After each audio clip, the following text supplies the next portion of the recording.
कर खड़ी हो गई, उन्नाव लखीमपुर में खड़ी हो गई, आज उतरौला की सरजमी पर आई हैं। आपसे कुछ बात करने, आपको मनाने, आपको समझाने, अपने दिल की बात कहने आप अपना स्थान ग्रहण करें और दीदी को सुन। मैं चाहूंगा आप हमारी राष्ट्रीय महासचिव श्रीमती प्रियंका जी का स्वागत करें, हार्दिक अभिनंदन करें। अच्छा सॉरी।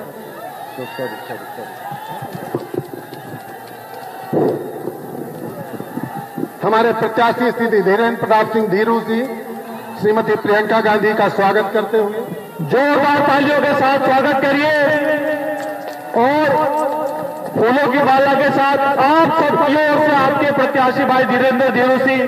प्रियंका गांधी जिंदाबाद, प्रियंका गांधी जिंदाबाद। सभी साथियों से निवेदन है कि अपने अपने स्थान पर ग्रहण कर लें और अब मैं आपके प्रत्याशी बड़े भाई धीरेन्द्र सिंह धीरू जी से निवेदन करता हूं कि जोरदार तालियों के साथ आपके बीच में आके अपनी बात रखें। जोरदार तालियों के साथ धीरेन्द्र धीरू जी का स्वागत करिए।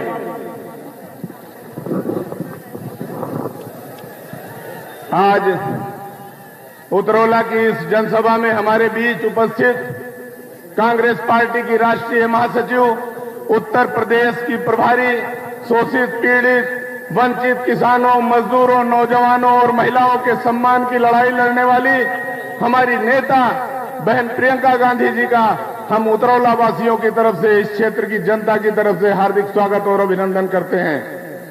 मैं आपसे अनुरोध करता हूं कि जोरदार तालियों के साथ, नारों के साथ प्रियंका गांधी, प्रियंका गांधी।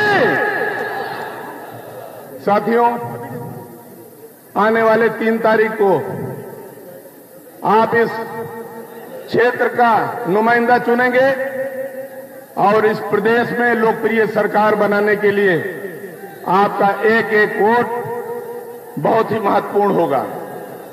मैं आपके बीच में हूं, पिछले 10-12 सालों से लगातार आपके लिए, आपके सम्मान की लड़ाई लड़ता रहता हूं, आपके विकास की लड़ाई लड़ता रहता हूं, आपके बीच में हमेशा बना रहता हूं। लेकिन आज आपके बीच में समाजवादी पार्टी के बैनर तले एक ऐसा कैंडिडेट आया है जिसे उतरौला का इतिहास, भूगोल नहीं पता है। वो ये नहीं समझता है कि उतरौला शुरू कहां से होता है, उतरौला खत्म कहां से होता है। उसको बभनपुरवा और अलीपुर बुजुर्ग नहीं पता है, उसे फिरोजपुर और मद्दोभीख गांव का पता नहीं है। वो मोटा पैसा देकर के आपके बीच में आया है और आपके वोटों को खरीदने के लिए जगह जगह, गांव-गांव में वो ठेकेदार ढूंढता फिर रहा है। लेकिन आप सब समझदार हैं, उतरौला की जनता समझदार है और आप उनके झांसे में बिल्कुल नहीं आने वाले हैं। इस बात का आज आपने इतनी बड़ी तादाद में आकर के इसका सबूत पेश किया है। साथियों, 32 सालों से इस प्रदेश में मुस्लिम और दलित समाज लुटता पिटता आ रहा है। 32 सालों से मायावती जी ने दलितों को इकट्ठा करके उनके टिकटों को बेच करके उनका सौदा किया और 32 साल से समाजवादी पार्टी ने आपका दोहन किया। आपने झोली भर भर के उन्हें वोट दिया। आप समाजवादी के नेता आजम खां साहब, जो मुलायम सिंह परिवार के लिए, अखिलेश यादव के लिए 2012 में, उससे पहले के चुनाव में 2002 में दामन फैला फैला करके आपसे वोटों की भीख मांगते थे, आज समाजवादी पार्टी के वो नेता 2.5 साल से जेलों में बंद है। उनकी पत्नी जेल में बंद है, उनका बेटा जेल में बंद है और समाजवादी पार्टी के जो राष्ट्रीय अध्यक्ष हैं उन्हें उनके कानों में जू भी नहीं रहेगा। इस कायर सरकार को, इस अत्याचारी सरकार को अपने मनमानी करने देने के लिए उन्होंने खुला छोड़ दिया। अगर यदुवंशी घर में पैदा हुए अखिलेश यादव जी इस अत्याचारी और गूंगी बहरी सरकार के खिलाफ अगर सड़कों पर उतरते तो आवाम खड़ी होती। यदुवंशी एक बहादुर कौम है, लेकिन उन्होंने 4.5 साल तक चुप्पी साध रखी। 4 महीने पहले उनका नारा आया, यूपी का जनादेश आ रहे हैं अखिलेश। मैं आप सबसे पूछना चाहता हूं, अखिलेश जी ने ऐसा कौन सा काम कर दिया है कि आप उनके गुलाम बने बैठे हैं?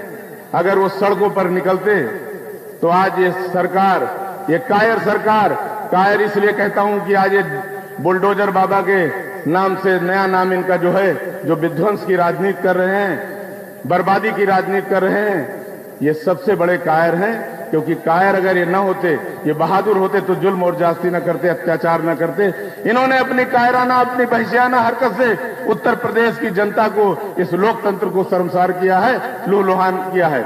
अगर इस 3.5-4 सालों में अगर किसी का संघर्ष दिखा है तो सिर्फ और सिर्फ हमारी नेता जो आपके सामने बैठी हैं, आपका संघर्ष दिखा है, जिन्होंने सोनभद्र में जो 7-7 दलित लोग मारे गए, किसान मारे गए, सामंती ताकतों ने उन्हें गोलियों से छलनी कर दिया, उनको न्याय दिलाने का काम अगर किसी ने किया है तो आदरणीय प्रियंका गांधी जी ने किया है। चाहे लखीमपुर के किसानों का मामला हो, चाहे हाथरस की बेटी का मामला हो, चाहे उन्नाव में बलात्कार की शिकार हुई उस महिला का मामला हो, अगर किसी ने उस जुल्म जास्ती के खिलाफ संघर्ष किया और न्याय दिलाने का काम किया है तो बहन प्रियंका गांधी जी ने किया है। इसलिए साथियों, मैं आप सबसे कहना चाहता हूं, अब समाजवादी पार्टी के चक्कर में बिल्कुल ना आइए।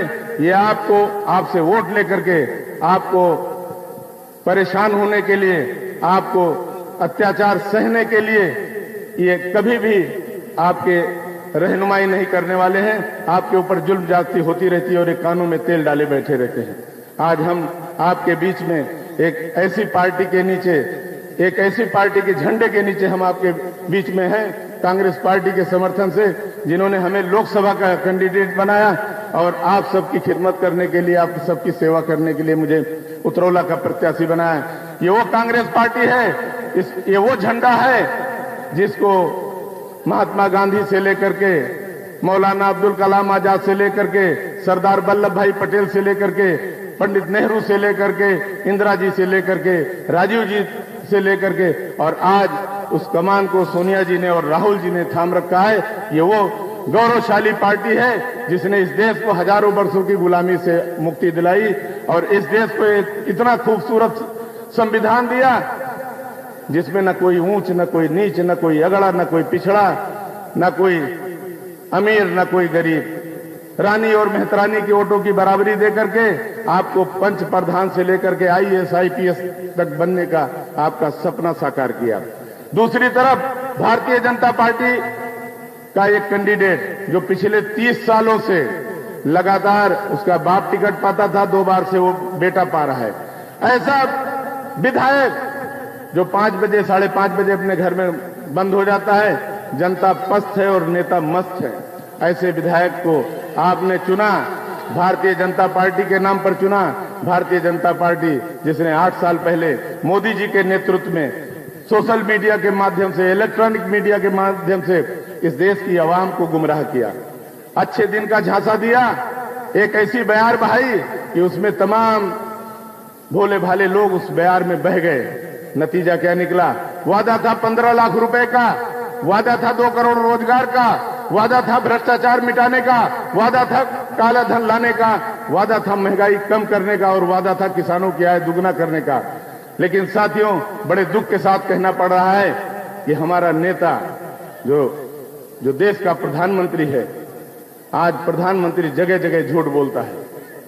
इतना बड़ा झूठा, उसको हम या तो कह सकते हैं कि या तो उसको ज्ञान नहीं है और या जानबूझ करके लोगों को गुमराह करता है।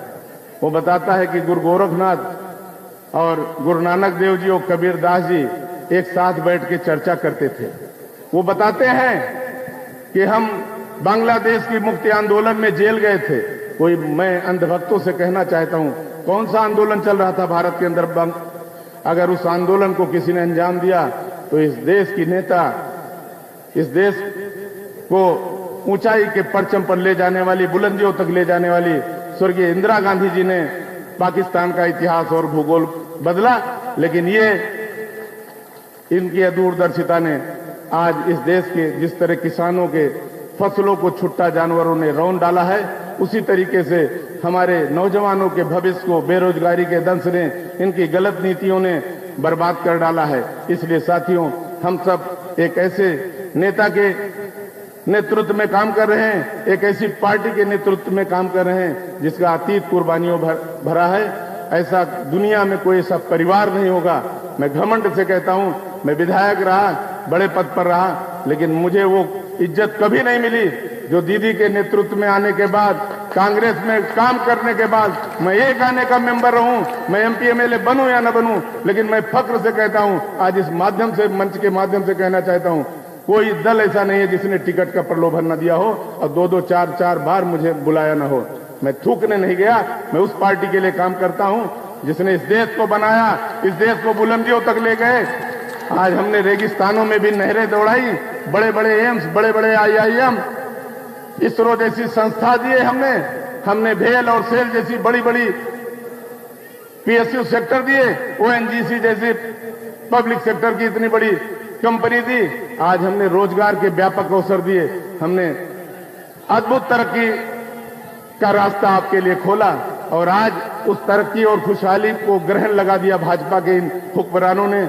आइए हम अब संकल्प ले लें आज इस मंच के माध्यम से, और तब तक चैन से नहीं बैठे जब तक कि हम इस सरकार को, इस अत्याचारी सरकार को, इस संवेदनहीन सरकार को, इस बुलडोजर बाबा को हम जड़ से सूतले समेत न उखाड़ के फेंक दें, तब तक हम चैन से नहीं बैठने वाले हैं।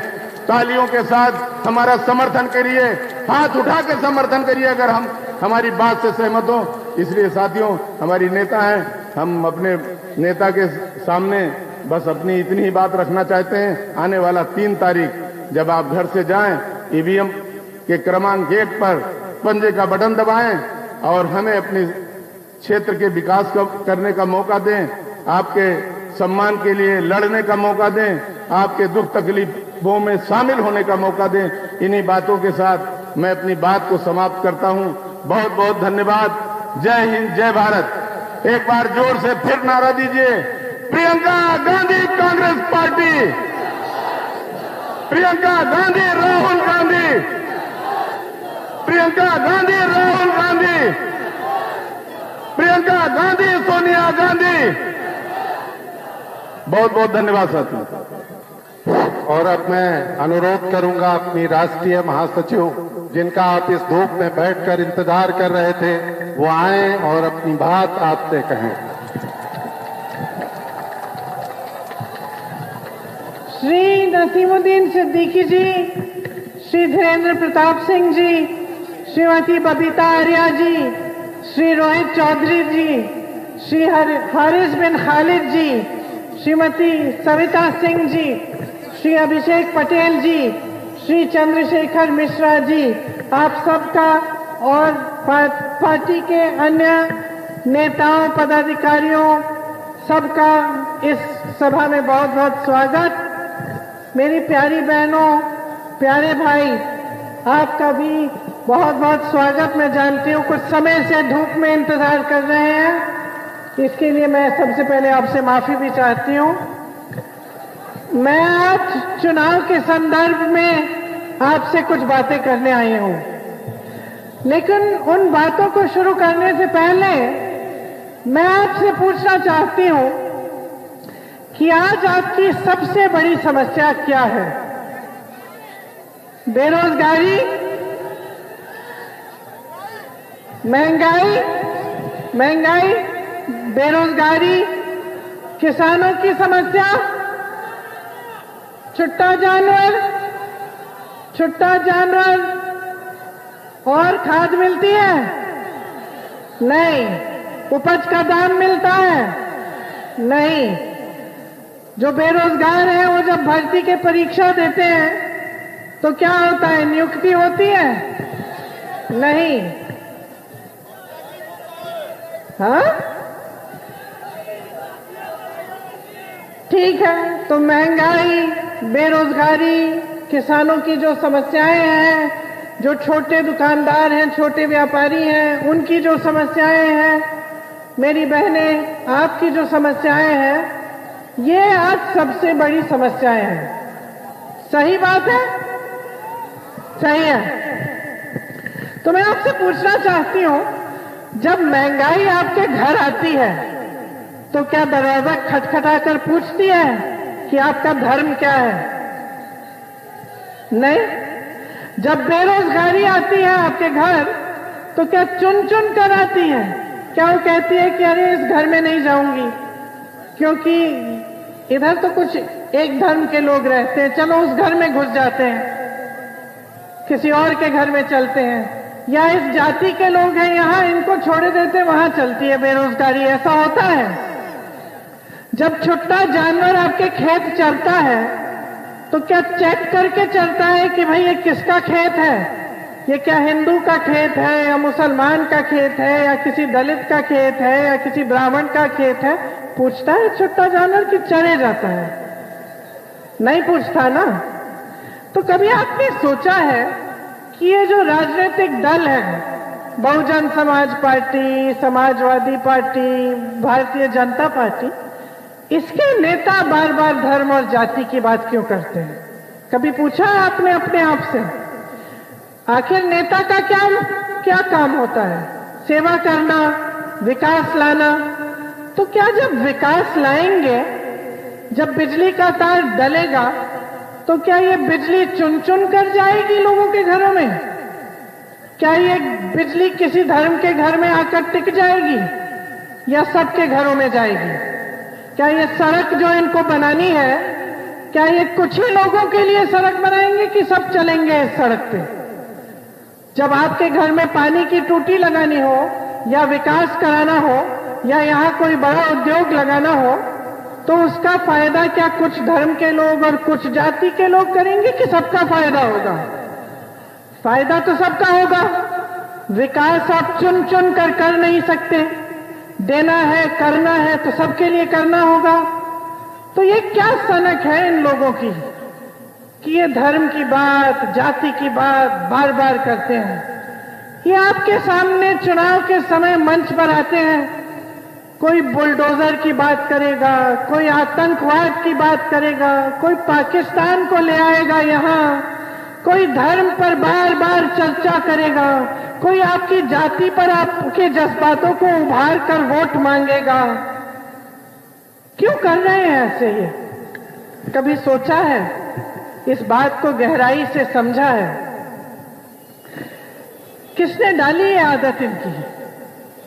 क्या ये खुद इनके दिमागों में आ गया कि पिछले 30 सालों से जो आपके प्रदेश में राजनीति चल रही है, जिसे माफ कीजिए आप ही ने चलाया है, जिसको आपने प्रोत्साहन दिया, जिस पर आप बार बार अपना वोट डालते रहे, वह यही जाति और धर्म की राजनीति रही है। तो इससे क्या हुआ? ये सारे नेता समझ गए काम करने की जरूरत ही नहीं है। रोजगार ना दे तो क्या हुआ? विकास न कराए तो क्या हुआ? बिजली नहीं आई तो क्या हुआ? किसी ने पूछना तो है नहीं हमसे। हम 5 साल बाद आएंगे, धर्म की बात करेंगे, ध्रुवीकरण करेंगे, धर्म के आधार पर हमें वोट मिल जाएगा, जाति के आधार पर हमें वोट मिल जाएगा, हम आगे बढ़ेंगे, फिर से सत्ता में आएंगे, राज करेंगे, अपने अपने बड़े बड़े उद्योगपति मित्रों को और रईस बनाएंगे, गरीबों को गरीब छोड़ देते हैं, कौन पूछेगा हमसे? ये इनके दिमाग में बात बैठ गई है। वरना ये क्या बात हुई कि सरकार इनकी 5 सालों के लिए, 5 साल बाद आपके सामने आते हैं। 5 सालों पहले क्या क्या वचन दिए थे इन्होंने, कैसे कैसे वादे किए थे? 70 लाख रोजगार देंगे। आज इन्हीं के नेता आकर कह रहे हैं कि भाई 4 लाख रोजगार दिए हमने। आपने तो 70 लाख कहा था। आपकी तो हिम्मत भी नहीं होनी चाहिए कि मंच पे खड़े होकर आप कह रहे हैं कि 4 लाख किए, बाकी 66 लाख को क्या हुआ? कोई पूछ ही नहीं रहा है। आप मंच पे खड़े होकर कहते हैं यहाँ के प्रधानमंत्री, अरे देश के प्रधानमंत्री जिनको लोग अंतर्यामी बोलते हैं, सर्वज्ञानी बोलते हैं, लोग तो डरते हैं कि कहीं अपने कमरे में किसी ने उनकी खिलाफत कर ली, उनके खिलाफ कुछ कह दिया, उनको पता चल जाएगा किसी तरह से। उनको तो हर चीज की जानकारी होती है। लेकिन पिछले हफ्ते आपके सामने आए यूपी में, बहुत दिनों बाद आए, वो अलग बात है। 5 सालों में आने का कष्ट नहीं किया, ठीक है, वो अलग बात है, लेकिन आए चुनाव के लिए पिछले हफ्ते और आकर क्या कहा कि मेरे संज्ञान में नहीं था, मेरे संज्ञान में नहीं था कि उत्तर प्रदेश के किसानों की ये छुट्टे जानवर की समस्या है। अब मेरे संज्ञान में आ गया है, अब मैं इसको सुलझा दूंगा। अब मुझे बताइए, आपको सब कुछ मालूम है, वहां अमेरिका में क्या हो रहा है, रूस क्या कर रही है, किसी और देश में कौन क्या कर रहा है, कौन सा राष्ट्रपति बीमार पड़ गया, किसी को खांसी आ गई, आपको पता चल जाता है। आप चिट्ठी भी लिख देते हो। आपके बड़े बड़े उद्योगपतियों के साथ क्या हो रहा है, कौन सी समस्या है, वो तो आप सुलझा देते हो। उनके बड़े बड़े कर्ज हैं, आप माफ कर देते हो। और आपको किसी ने नहीं बताया 5 सालों में कि किसान का की इतनी बड़ी समस्या है। किसान आपके दरवाजे पे आंदोलन कर रहा था क्योंकि आप ऐसे कानून ला रहे थे जिससे किसान करे मेहनत, किसान का खून पसीना और फायदा उठाए आपके उद्योगपति दोस्त। और आपको पता ही नहीं था कि किसानों की क्या समस्याएं हैं। और देखिए हिम्मत, कैसी हिम्मत दे दी है आप सबने उनको। वाह, कि आपके सामने खड़े होकर कह भी रहे हैं कि मैं इस देश का प्रधानमंत्री हूं, सालों से छुट्टा जानवर तुम्हारे खेत को चरा जा रहा है, तुम कमा नहीं पा रहे हो, तुम्हारी बहनें, तुम्हारी बीवियां जाकर खेत में बैठ के चौकीदारी कर रही हैं, मुझे तो मालूम ही नहीं था। ये हिम्मत दे दी है आपने इनको। आपने इतनी बड़ी हिम्मत दे दी कि प्रधानमंत्री जी ने कहा कि मैंने एक वीडियो देखा, उस वीडियो में एक बूढ़ी अम्मा कह रही थी कि मैं तो मोदी जी को ही वोट दूंगी। तो पत्रकार ने उससे पूछा कि क्यों? उन्होंने कहा कि मुझे तो मोदी जी राशन देते हैं, मैंने तो मोदी जी की नमक खाई है, मैं उनके साथ गद्दारी नहीं करूंगी। बहुत 2-3 बार बोला उन्होंने। और मैं आपसे पूछना चाहती हूं कि जब नेता की ये मानसिकता हो जाती है कि जनता उसकी नमक खा रहा है, तो क्या होता है देश प्रदेश को? नेता जनता का नमक खाता है।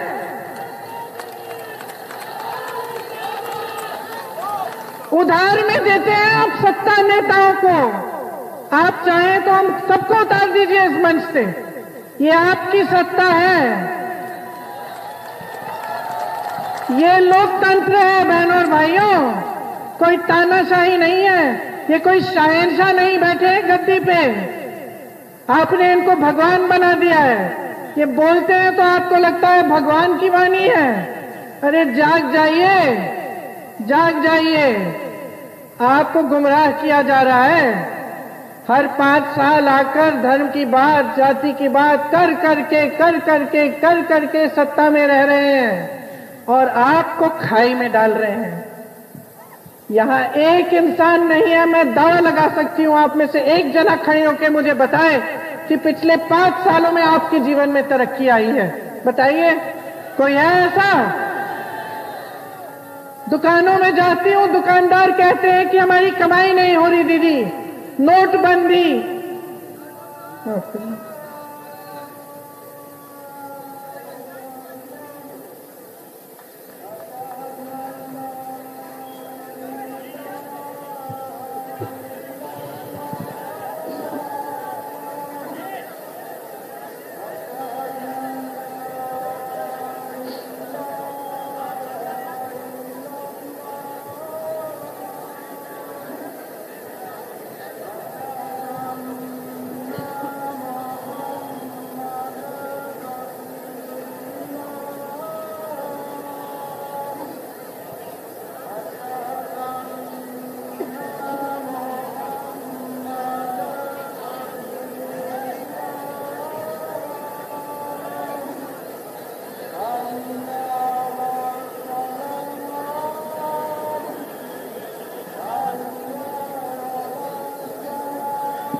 मैं कह रही थी कि मैं दुकानों में जाती हूँ, दुकानदार कहते हैं कि कमाई नहीं हो रही है।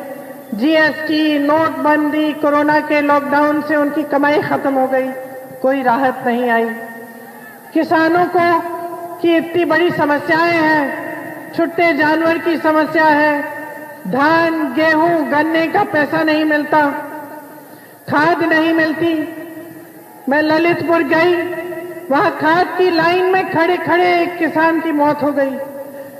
उसके परिवार ने मुझे बताया कि बहुत समय बाद बारिश आई थी, उसने सोचा कि खेती अच्छी होगी, दौड़ा दौड़ा गया खाद के वितरण केंद्र में। सरकारी वितरण केंद्र बंद था, प्राइवेट में गया, लाइन में खड़े हो गया। उसने सोचा लाइन छोड़ूंगा तो हो सकता है खाद नहीं मिलेगी। 2-3 लाख का कर्ज था, हटा नहीं लाइन से, 3 दिन खड़ा रहा, तीसरे दिन उसकी मौत हो गई। ये समस्याएं हैं किसानों की। मेरी बहनें बैठी हैं, अत्याचार पर अत्याचार हो रहा है इन पे, इनकी कोई सुनवाई नहीं है, कोई सशक्त करने की बात नहीं करता। आज सरसों का तेल एक बोतल 250 रुपए की मिल रही है। क्या कैसे आगे बढ़ाएंगी अपने घर को? मेहनत करती हैं, दिन रात काम कर रही हैं, घर में सारा काम कर रही हैं, लेकिन महंगाई का सामना नहीं कर पा रही हैं। नौजवान भाई बहन है मेरे, बेरोजगार बैठे हैं। सरकार ने 12 लाख पद खाली छोड़े हुए हैं, भर नहीं रहे हैं। भर्ती की परीक्षा देते हैं, नियुक्तियां नहीं होती। ये परिस्थितियां हैं आपकी, और इन नेताओं की ये हिम्मत कि आपके सामने आकर ऐसी बातें करें। और ये सभी एक बिसात पर खेलने वाले हैं। बहनों और भाइयों, पहचान लो इनको। आपके घर में जब आपको अपनी बेटी या बेटे से शादी करानी पड़ती है, मान लो आपकी बेटी की शादी करानी है, कोई परिवार आता है आपसे बात करने, लड़का दिखता है, सबसे पहले क्या देखते हो? सबसे पहले उस लड़के में क्या देखते हो? उसकी नीयत देखते हो कि नहीं? सुंदर हो सकता है, पैसे वाला भी हो सकता है उसकी बड़ी अच्छी नौकरी भी हो, लेकिन अगर उसकी नीयत ठीक नहीं है तो आप कभी अपनी बेटी को उससे शादी नहीं करने दोगे। सच है कि नहीं? तो नीयत पहचानना जानते हो तो नेताओं की और राजनीतिक दलों की नीयत क्यों नहीं पहचान रहे? बहुजन समाज पार्टी की नेता अपने घर से पिछले 5 सालों में निकली ही नहीं। हमने सोचा चुनाव में निकलेंगी, चुनाव में ही नहीं निकल रही हैं। अखिलेश यादव जी जो बहुत बड़ी बड़ी बातें करते हैं, वो कहाँ थे जब महिलाओं पर अत्याचार हुआ? गए वो उन परिवारों से मिलने? किया उन्होंने कुछ? आंदोलन किया जिससे अपराधियों के खिलाफ एफआईआर डलवाई जा सकते थे? क्या किया उन्होंने? सीए एनआरसी हुआ। मुझे याद है मैं बिजनौर गई थी, एक 19 साल का लड़का अनस जो दूध बेचता था, अपने घर में था। सुबह सुबह उसने कुछ हलचल सुनी, बाहर चले गया देखने के लिए कि कहां से आवाज आ रही है। पुलिस ने गोली मार दी। 19 साल का लड़का। उसके पिता ने मुझे कहा कि उसके पिता पंजाब में टेलर मास्टरी करते थे और बेटा घर को संभालता था। वो 19 साल का बच्चा दूध बेच के अपनी माँ और अपनी बहन को मदद करता था, और वो बेटा ही नहीं रहा। वो आंसू पोंछे अखिलेश यादव जी ने, आए बाहर, उनकी समाजवादी पार्टी ने आंदोलन किया, संघर्ष किया आपके लिए? नहीं किया। और मैं आपको बता देती हूं, न करेंगे। जब किसानों पर अत्याचार हुआ, 6 किसानों को जीप के नीचे एक मंत्री के बेटे ने कुचला, तो कहां थे ये लोग? घर में बैठे थे, घर से बयान दे दिया, बाहर नहीं निकले, निकलेंगे भी नहीं, क्योंकि ये तीनों पार्टियां एक ही बिसात पर खेल रही हैं। इन्हें आपसे कोई मतलब नहीं है, आपकी समस्याओं को सुलझाने का काम नहीं है इनका। ये नहीं समझते कि ये इनकी जिम्मेदारी है। सिर्फ आपके जज्बातों को धर्म और जाति के नाम पर उभार कर आपसे वोट लेने का काम है, बस, और कोई काम नहीं है। अगर होता अगर कोई जिम्मेदारी का एहसास होता तो आते। और मैं आपको ये भी बता देती हूं कि सब समझौता करेंगे, सब समझौता करेंगे एक दूसरे के साथ, चाहे सरकार में हो चाहे विपक्ष में हो। एक ही पार्टी है इस प्रदेश में और सब बाकी नेता पहचानते हैं, भाजपा के नेता पहचानते हैं, एक ही पार्टी है जो इनसे कभी समझौता नहीं करेगी। एक ही पार्टी के नेता हैं जो मर जाएंगे लेकिन भाजपा से समझौता नहीं करेंगे, और वो कांग्रेस पार्टी है। पहचान लीजिए आपके सामने क्या है, पहचानिए कौन आपकी बात करता है, आपके हित की बात, कौन यहां मंच में आकर आपकी समस्याओं को समझ के उनको सुलझाने की बात करता है।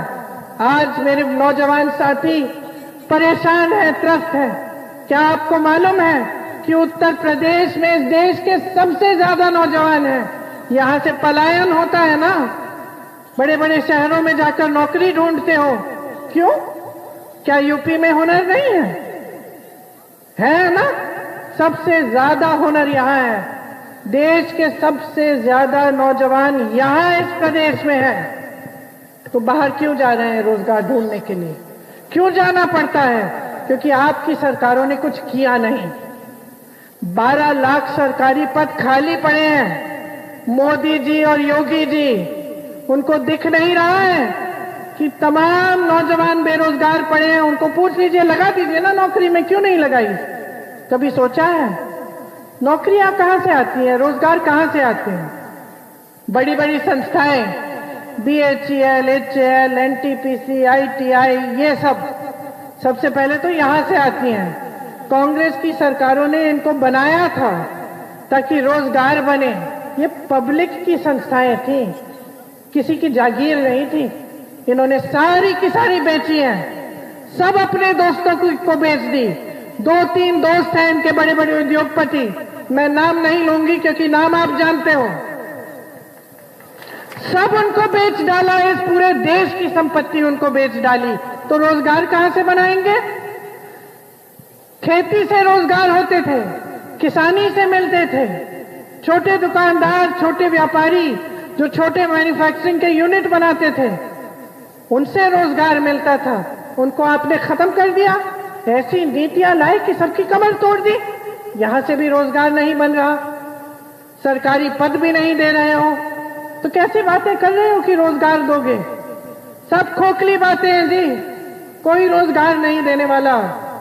और ये भी उनकी नीति है, जब तक आप अशिक्षित रहोगे, आप बेरोजगार रहोगे, तब तक आपके अंदर गुस्सा होगा, तब तक आपके अंदर निराशा होगी, तब तक आपकी उम्मीदें बहुत कम होंगी, तब तक आपके जज्बातों का इस्तेमाल करना बहुत आसान होगा। कोई भी माँ बाप बता दे जिसके 25-30 साल के बच्चे हों, कोई भी बता दे कि अगर वो बच्चा व्यस्त रहता है, पढ़ाई कर रहा होता है, कमाता है, तो सही होता है। जैसे ही वो निकम्मा बनता है, आलसी बनता है, कमाता नहीं है, इधर उधर भटकता है, तो उससे गलत काम करवाना बहुत आसान होता है। सही बात है कि नहीं? ये समझ गए हैं ये सारे नेता। ये आपको गरीब जानबूझ के रख रहे हैं। जब तक आप गरीब रहोगे और इनके अमीर उद्योगपति मित्र अमीर होते चले जाएंगे, तब तक ये आपका इस्तेमाल करते रहेंगे। जिस दिन आप सशक्त बन जाओगे ना, आप खड़े हो जाओगे अपने पैरों पे, सक्षम हो जाओगे, कमाओगे, अपने आप पर गर्व होगा, तो देखते हैं किसकी हिम्मत होती है यहां आकर आपके सामने 10 झूठ बोलने की। तो आप इनसे जवाब मांगोगे, आप इनको जवाब दे बनाओगे। आप इनसे कहोगे कि विकास क्यों नहीं किया, सड़क क्यों नहीं बनाई, बिजली क्यों नहीं दी, पानी क्यों नहीं दिया। आप इनसे पूछोगे कि हमारी शिक्षा की संस्थान क्यों नहीं बनाई, आपने उद्योग क्यों नहीं खोला हमारे क्षेत्र में। ये सब अच्छी तरह से जान गए हैं। अब आपको समझने का कसर है। आप समझ लीजिए कि 30 सालों में ये प्रदेश, जो सबसे बड़ा प्रदेश है, जिसमें सबसे ज्यादा हुनर है, जिसमें खेती उपजाऊ है, जमीन उपजाऊ है, या ये प्रदेश पीछे चले गया है? ये प्रदेश तो सबसे विकसित होना चाहिए था, सारे रोजगार के लिए तो सारों को यहां आना चाहिए था। ये तो जानबूझ के किया गया है। अब कांग्रेस पार्टी कह रही है कि हम समझ रहे हैं कि आपकी परिस्थितियां क्या है, हम समझ रहे हैं कि 30 सालों से आपने जाति और धर्म पर वोट दे देकर अपने प्रदेश को बर्बाद किया है और आपका फायदा उठाया गया है। राजनीतिक दलों ने, नेताओं ने आपका सरासर फायदा उठाया है। हम कह रहे हैं कि नौजवानों, आपको हम सशक्त करना चाहते हैं। आपके लिए हम 20 लाख रोजगार दिलवाएंगे, जो 12 लाख पद खाली हैं उनको भरेंगे। 8 लाख रोजगार हम पैदा करेंगे, छोटे दुकानदारों को, छोटे व्यापारियों को मजबूत बनाकर। अगर आप नौजवान हैं, आप में हुनर है, आप एक बिजनेस शुरू करना चाहते हो, तो खास तौर से आप पिछड़े वर्ग, अति पिछड़े वर्ग या दलित वर्ग के हो, तो आपको 5 लाख रुपए सरकार देगी और आप 1% ब्याज के पर उसको वापस दे सकते हैं जब आपका बिजनेस बने। तब हम कह रहे हैं कि आज भर्ती में इतना घोटाला है, हम इसको पारदर्शी बनाएंगे। जिस दिन आप परीक्षा देंगे उससे 6 महीनों के अंदर अंदर आपकी नियुक्ति होगी। कानून लाएंगे, एक जॉब कैलेंडर बनाएंगे, उसमें परीक्षा का दिन, रिजल्ट का दिन, नियुक्ति का दिन लिखा होगा। कोई इधर उधर करेगा, उसमें भ्रष्टाचार करेगा तो कानून लाएंगे कि उस पर कार्रवाई हो। हम अपनी बहनों से कह रहे हैं, आपकी सेहत, आपकी शिक्षा के लिए पूरी योजना बनाई है हमने।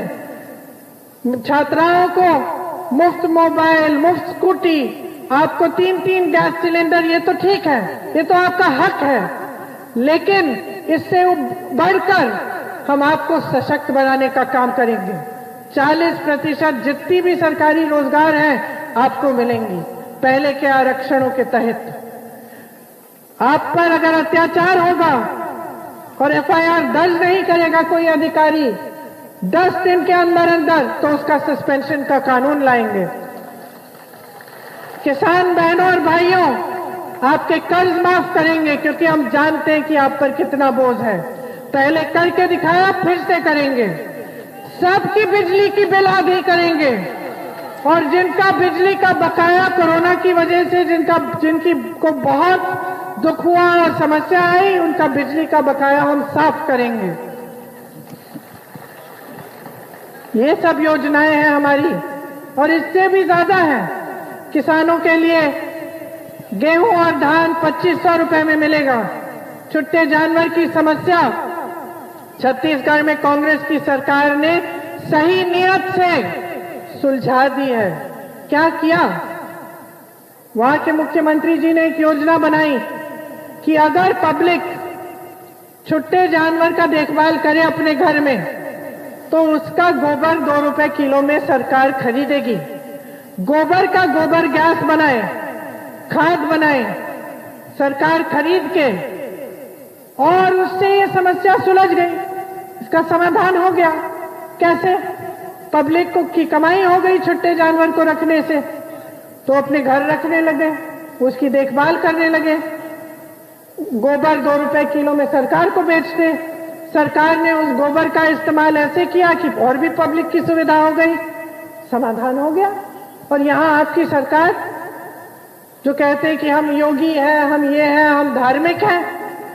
आपने वीडियो देखे होंगे, गाय को जेसीबी को से उठाकर जिंदे गाय को गाड़ रहे हैं, उसके ऊपर मिट्टी डाल रहे हैं। गाय को जंगली कुत्ता खा रहा है, उसके घाव को नोच रहा है। पानी नहीं डाला है, चारा नहीं डाला है, छत नहीं है गौशाला में, और आप कहते हैं कि आप धार्मिक हैं। तो देखिए, आपकी कसर यह है कि आप समझ जाएं कि आपकी आंखों के सामने क्या हो रहा है। ये आंखों पे जो पट्टी लगा रखी है ना, ये खोल दो, खोल दो इसे। विकास किसी एक धर्म का, एक जाति का नहीं होगा, सबका होगा। चुन चुन के नहीं आएगा। समस्याएं चुन चुन के नहीं आएंगी, आपके घर आएंगी, आपके और आपके और आपके। और जब तक उन समस्याओं को सुलझाने की राजनीति इस प्रदेश में नहीं आएगी, तब तक 30 सालों की तरह और 5 साल आप खाई में रहेंगे। कोई आपकी सुनवाई नहीं करेगा, क्योंकि सबकी आदत बिगड़ी हुई है, बिगाड़ डाला है आपने। जिस तरह से माँ बाप एक बच्चे को घर पे रखते हैं, बच्चा बड़ा हो रहा है, पढ़ नहीं रहा है, बैठा हुआ है घर पे, आप उसको खिला रहे हो, अच्छे अच्छे कपड़े खरीद रहे हो उसके लिए, उसको मोबाइल चाहिए, लो मोबाइल ले लो, अच्छा मोटरसाइकिल चाहिए, चलो कहीं ना कहीं से जुगाड़ करके वो भी दे देते हैं। बच्चा बनता है निकम्मा। आपने ही पाला है इनको और आपने ही निकम्मा बना दिया। अब इनकी आदत छुड़वाओ, एक नई राजनीति को शुरू करो यहां से, एक ऐसी राजनीति जिसके हित में आप हैं, जो आपके लिए काम करें, जिसके नेता यहां खड़े हो कि ये नहीं कहें कि आपने उनका नमक खाया है, जिसके नेता जानते हो कि आपने बनाया है और आपके लिए संघर्ष करना उनका कर्तव्य है, उनका धर्म है। यही होता है नेता का धर्म। ये धीरू जी एक ऐसे नेता हैं जो मेहनत करते हैं और अपनी जिम्मेदारी समझते हैं। इनको आगे बढ़ाइए, कांग्रेस पार्टी के घोषणा पत्र पढ़िए, समझिए कि कांग्रेस पार्टी की नीतियां अलग क्यों हैं, कांग्रेस पार्टी क्या करना चाहती है, और समझने के बाद ही अपना वोट डालिए।